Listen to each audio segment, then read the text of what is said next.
going on? Here we are, the Road to Wolverhampton FIFA edition, the Wolves special, and we're with the one and only Big Joessi Moorman, one and only coach, manager, know-it-all with the Wolves Rocket League team. How you doing, my friend?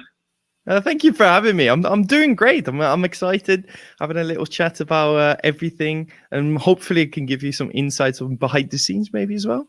I love it. First off, we got to talk about that gear that you're wearing. Yeah, I'm going to show it. Going to sit up and show everything. Got my initials on there even. Got the logo, everything. Got this tracksuit, and then we got a bunch of shirts as well. Me and the guys got the names on the back and numbers, everything. And we got the new Fortnite jersey as well. They sent those over to us as well. That's amazing. The new Fortnite jerseys that are coming out, obviously, right now you can get that on Fortnite. I have my own one at the Fortnite skin. Unbelievable. But we're talking Rocket League. And, tell us a little bit of how you got into Rocket League and why Rocket League appealed to you. I got into Rocket League basically when it came out, which was all the way back in 2015 now. And I got into it with some friends. It was loads of fun because we were absolutely terrible at the game. Like, you'd see a ball rolling to your goal and you'd shout at your mate, I've got this, and they just drove straight past and the ball would roll into your goal. And then at some point they still enjoyed it in that sense, and I started to become really invested because you keep getting better and better, and you'd get these really tense matches.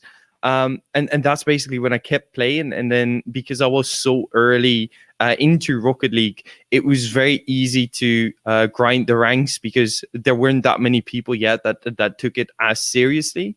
And basically since then, I've just kept being invested with it. And then about a year ago now, I made the switch to actually take it even more seriously. And I used to begin as a caster, and now I'm coaching the Wolves. So worked out pretty well for myself. Tell us a little bit about your guys' team and some of the cool things that you guys are doing that separates you guys as a Wolves Rocket League team as opposed to everybody else. Yeah, so we were actually very young roster still. We started playing from November together. I basically went into this with Rix. We worked together on a previous roster, and we picked up Ola, who's a very young, absolute talent at the game. He did stuff that he can do with the ball I can only dream of, and I'm decent at the ball. But yeah, he's absolutely nuts, and we've been playing with Lewis over the last split, who's that very solid third man. Because when you start out with Rocket League, you've got one guy just sitting in goal, making sure that the ball doesn't go in. But as you climb the ranks, everyone just plays everything. But the one thing that really separates us is our attacking mindset. It sounds really easy to say we try and score more goals than the opposition, but that's really what we do. We don't care as much about the defense, because if we just keep up our offense consistently, we don't even need to defend. And that's how we like to play the game, and it makes it really enjoyable to watch. For someone who wants to go pro in Rocket League, what is some advice you would give them?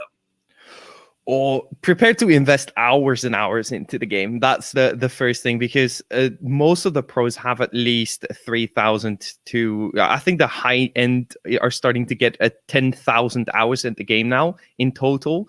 And most of them are clocking around 100 hours per 2 weeks. So it's literally more than a full-time job that these guys are putting into. So that's one thing. Prepare to make that sacrifice. And then other than that, just make sure that you're more invested in getting better than winning. Because as soon as you get better, that's when you can keep growing yourself, and then eventually the winning will come itself. You have a very international squad and team, right? And the communication is key. How do you guys communicate so well when you guys are playing in your leagues and your tournaments?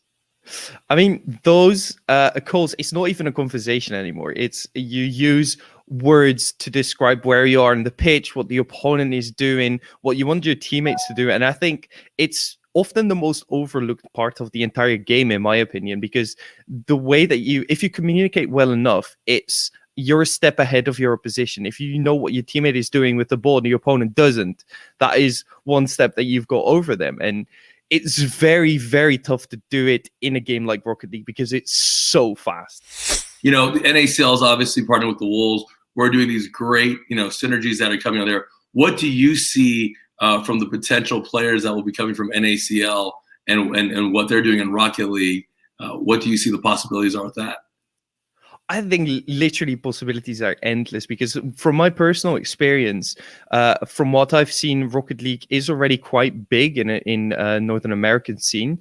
In Europe, it's starting to grow as well, and you can see that these youngsters really start to develop when they hit basically the collegiate level, and they can just keep grinding next to school basically and keep improving themselves, and it gives a spotlight to all the guys that are close to the level but haven't been discovered yet. We're really excited about this opportunity. We want to thank you for your time. Before we leave, drop us your social media handles, Joessi. It's at JuicyUC _RL on Twitter, but follow the Wolves Esports channel. That's way more important because that's where we show all the action.